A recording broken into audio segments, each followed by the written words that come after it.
Friends Pandian so serial next episode review பார்க்கலாமாங்க.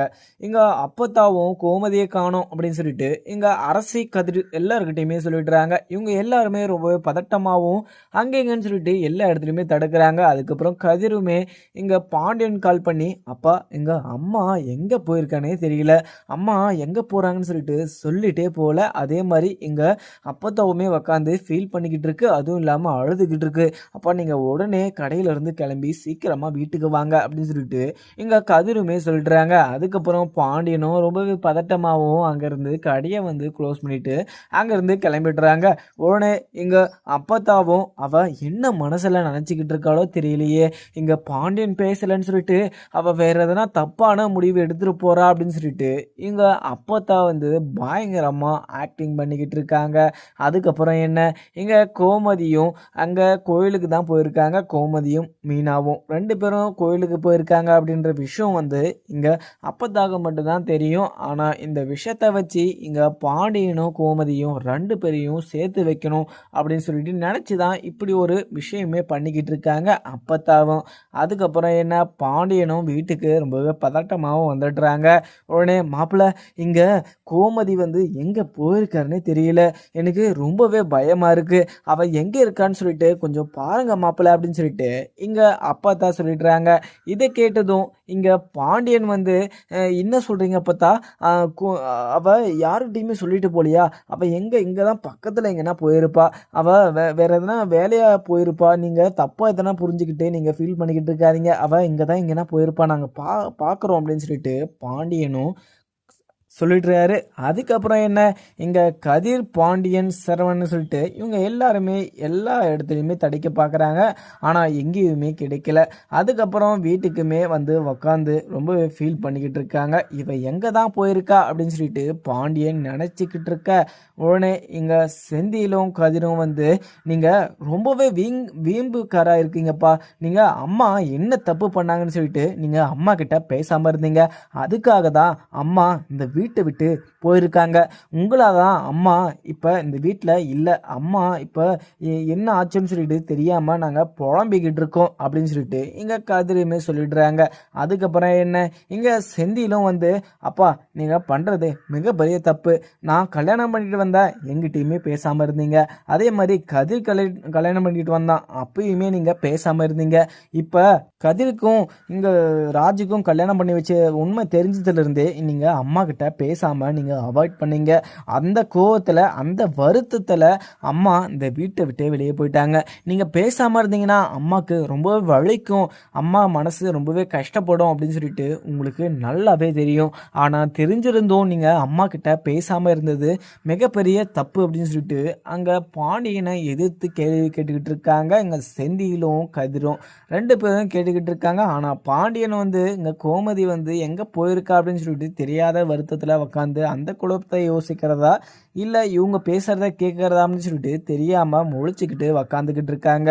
அதுக்கப்புறம் இவங்க பேசிக்கிட்டு இருக்க உடனே கோமதியுமே வீட்டுக்கு வந்துடுறாங்க. வீட்டுக்கு வந்ததும் இங்கே அரசிராஜின்னு சொல்லிட்டு கோமதி கிட்ட போயிட்டு, அம்மா நீங்கள் வந்துட்டீங்களா, நீங்கள் நல்லா இருக்கீங்களம்மா, நீங்கள் எங்கம்மா போனீங்க, நீங்கள் எங்கிட்ட சொல்லாமல் நீங்கள் எங்கே போனீங்கன்னு சொல்லிட்டு தெரியாமல் எல்லாருமே ரொம்பவே பதட்டமாகவும் பயந்துட்டோம்மா, நீங்கள் நல்லா இருக்கீங்களா அப்படின்னு சொல்லிட்டு எல்லாருமே இங்கே ராஜியின் அரசின்னு சொல்லிட்டு ரெண்டு பேரும் அங்கே கோமதி கிட்ட போய் நின்றுக்கிட்டு இருக்காங்க. உடனே கோமதியை பார்த்ததும் இங்கே அப்பத்தாவும் ஐயோ நம்ம போட்ட பிளான் எல்லாருக்குமே தெரிஞ்சிட போகுது அப்படின்னு சொல்லிட்டு இங்கே அப்பத்தாவுக்கு ரொம்ப பதட்டமாக இருக்குது. உடனே கோமதியை பார்த்ததும் பாண்டியனுக்கு பயங்கர கோபமாகவும் ஆயிடுச்சு. ஏன்னா இங்கே செந்திலும் கதிரும் ரெண்டு பேரும் சேர்ந்து இங்கே பாண்டியனை பயங்கரமாக கேள்வி கேட்டுட்டு இருந்தாங்க. இப்போ பாண்டியன் கேள்வி கேட்குற நேரமும் வந்துடுச்சு. உடனே இங்கே உங்களுக்காக நான் நல்லது தான் செஞ்சுருக்கேன், அதே மாதிரி நீங்கள் ரெண்டு பேரும் நல்லா இருக்கணும் அப்படின்னு சொல்லிட்டு நான் நினச்சி தான் இதெல்லாம் பண்ணிக்கிட்டு இருந்தேன், ஆனால் நான் மனசில் என்ன நினைக்கிறேன்னு சொல்லிட்டு தெரியாமலே நீங்கள் என்ன ரொம்பவே தப்பாகவும் அசிங்கமாகவும் பேசிட்டீங்க, இதுக்கு மேலேயுமே நான் எல்லாருக்கும் நீங்கள் நல்லா இருக்கணும் அப்படின்னு சொல்லிட்டு நான் நினைக்க மாட்டேன், அதே மாதிரி உங்களுக்கு சொலையா 10 லட்சம் நான் ரெண்டு பேருக்குமே கொடுத்துருக்கேன், அதே மாதிரி அந்த 10 லட்சமும் என் கையில் சேரணும் அப்படின்னு சொல்லிட்டு இங்கே பாண்டியன் சொல்லிடுறாரு. இதை கேட்டதும் இங்கே கோமதிக்கு என்ன நடக்குது அப்படின்னு சொல்லிட்டு தெரியாமல் முழிச்சுக்கிட்டு இருக்காங்க. இங்கே கதிரும் செந்திலும் 2 பேரும் முழிச்சுக்கிட்டு நின்றுக்கிட்டு இருக்காங்க. உடனே இங்கே செந்திலும் நின்றுக்கிட்டு நான் அதெல்லாம் சொல்லலை, ஆனால் உங்கள் 10 லட்சத்தை இன்னும் 2 நாளில் உங்ககிட்ட திரும்பி கொடுக்குறேன் அப்படின்னு சொல்லிட்டு சவாலுமே விடுறாங்க. உடனே இதை கேட்ட பாண்டியனுமே நீ ரொம்பவே கோவக்காரன் அப்படின்னு சொல்லிட்டு எனக்கு நல்லாவே தெரியும், ஆனால் நீ எனக்கு என்னோட மனசை புரிஞ்சிக்காம இங்கே கோமதியை இந்த வீட்டை விட்டு நான் வெளியே போக சொல்லலை, ஆனால் அவள் ஏதோ இங்கே கோயிலுக்கு மனசு கொஞ்சம் நிம்மதியாக இருக்கணும் அப்படின்னு சொல்லிட்டு அவள் கோயிலுக்கு போயிருக்கா. ஆனால் நீங்கள் அதெல்லாம் புரிஞ்சிக்காம என்ன நீங்கள் தப்பாக பேசுனது இங்கே எனக்கு ரொம்பவே கஷ்டமாக தான் இருக்குது.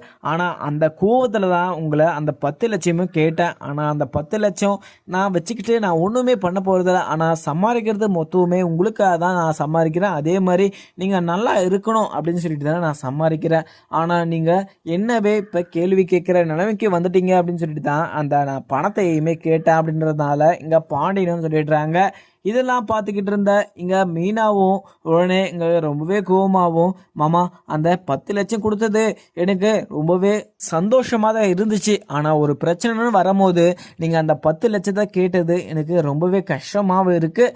அதுவும் இல்லாமல் இந்த 10 லட்சம் எங்ககிட்ட கொடுத்தது எங்களுக்கு வேணாமாம்மா, எங்ககிட்ட பணம் இருக்குது, அதே மாதிரி நீங்கள் 10 லட்சத்தை நீங்களே வச்சுக்கோங்க அப்படின்னு சொல்லிட்டு இங்கே மீனாவுமே கொடுத்துட்றாங்க. இதை பார்த்த இங்கே கதிரும் கோமதியும் 2 பேரும் ரொம்பவே ஆச்சரியமாகவும் பார்த்துக்கிட்டு இருக்கவும் உடனே இங்கே பாண்டியனுக்கும் ரொம்பவே அதிர்ச்சியாக தான் இருக்குது. ஏன்னா மீனா எப்போவுமே இது மாதிரி பேசுனதுமே கிடையாது. ஆனால் இங்கே செந்தில இங்கே பாண்டியன் பயங்கரமாக திட்டிட்டு அந்த அமௌண்ட்டை கேட்டதும் உடனே இப்போ அவங்க மனசில் என்ன இருக்குது அப்படின்னு சொல்லிட்டு தெரிஞ்சுக்கிட்டு இங்கே மீனாவும் அந்த பணத்தையுமே எடுத்துகிட்டு இங்கே பாண்டியன் முன்னாடி கொடுக்குறாங்க. ஆனால் பாண்டியன் இதை வாங்காமல் மீனா இன்னமா இந்த 10 லட்சத்தை நான் கோவத்தில் தான் கேட்டேன், ஆனால் உண்மையாகவே மனசார நான் இந்த பணத்தை நான் கேட்கல, ஏன்னா என் பிள்ளைங்க நல்லா இருக்கணும் அப்படின்னு சொல்லிட்டு தான் நான் இப்போ வரையுமே உழைச்சிக்கிட்டு இருக்கேன். ஆனால் என் பிள்ளைங்க இப்போ என் முன்னாடியே எங்கள் அம்மா தொலைஞ்சு போனதுக்கு காரணம் நான் தான் அப்படின்னு சொல்லிட்டு என்னை தப்பாக புரிஞ்சுக்கிட்டு என்னை ரொம்பவே அசிங்கமாகவும் பேசிக்கிட்டு இருந்தாங்க. அந்த ஒரு கோவத்தில் தான் நான் அது மாதிரி ஒரு விஷயத்த கேட்டுனா தவிர, ஏன்னா மனசுக்குள்ளே வச்சுக்கிட்டு நான் பணத்தை கேட்கவே இல்லை. ஏன்னா அந்த பணத்தை வச்சு நானுமே இன்னுமே பண்ண போகிறதில்ல. என் பசங்க நல்லபடியாக சமாளித்து நல்லபடியாக சந்தோஷமாக இருந்தால் எனக்கு அதுவே போதும் அப்படின்ற மாதிரியுமே பாண்டியன் சொல்கிறாங்க. உடனே இங்கே மீனாவும் மாமா நீங்கள் கொடுத்த 10 லட்சத்தை நான் அப்போவே அங்கே செந்தில்கிட்ட அவர்கிட்ட நான் அப்போவே சொன்னேன், ஆனால் அவர் கேட்காம அந்த பணத்தை சும்மா வீண் செலவா அங்கே சோபா இங்கே ஃப்ரிட்ஜுன்னு சொல்லிட்டு எல்லாமே வாங்கிட்டு வச்சுட்டு இருந்தார். ஆனால் உங்ககிட்ட கொடுக்கணும் அப்படின்னு சொல்லிட்டு நான் இந்த பணத்தை என் கையால் நான் சேர்த்து வச்சுருக்கேன், ஆனால் நீங்கள் இந்த பணத்தை வாங்கி தான் ஆகணும் அப்படின்னு சொல்லிட்டு மீனாவுமே சொல்லிடுறாங்க. இதை கேட்டதும் இங்கே பாண்டியனும் மீனா நீங்கள் சந்தோஷமாக இருக்கணும், அவன் ஒரு நல்ல ஒரு வேலைக்கு போகணும் அப்படின்னு சொல்லிட்டு உன்னை நல்லா பார்த்துக்கணும் அப்படின்னு சொல்லிட்டு தான் அந்த 10 லட்சத்தை நான் கொடுத்தேன். ஆனால் அந்த 10 லட்சத்தை வச்சு அவன் வீண் செலவு பண்ணிடக்கூடாது, அந்த 10 லட்சத்தை வச்சு உன்னை நல்லா பார்த்துக்கணும் அப்படின்னு சொல்லிட்டு தான் அந்த 10 லட்சம் கொடுத்தேன். ஆனால் இவங்கிட்ட நான் கேட்டது நான் சும்மா தான் கேட்டேன், ஆனால் இப்போ அவனுக்கு கொஞ்சமாவது புத்தி வரணும், அவனுக்கு கொஞ்சம் பொறுப்பு வரணும் அப்படின்னு சொல்லிட்டு தான் நான் கேட்டேன். இந்த 10 லட்சத்தை எனக்கு ₹1 கூட வேணாம், அதை நீங்களே வச்சுக்கோங்க அப்படின்னு சொல்லிட்டு பாண்டியனுமே சொல்லிடுறாங்க. அதுக்கப்புறம் என்னதுன்னு பார்க்கலாமாங்க. வீடியோ பிடிச்சிருந்தா லைக் பண்ணுங்கள். Thank you friends.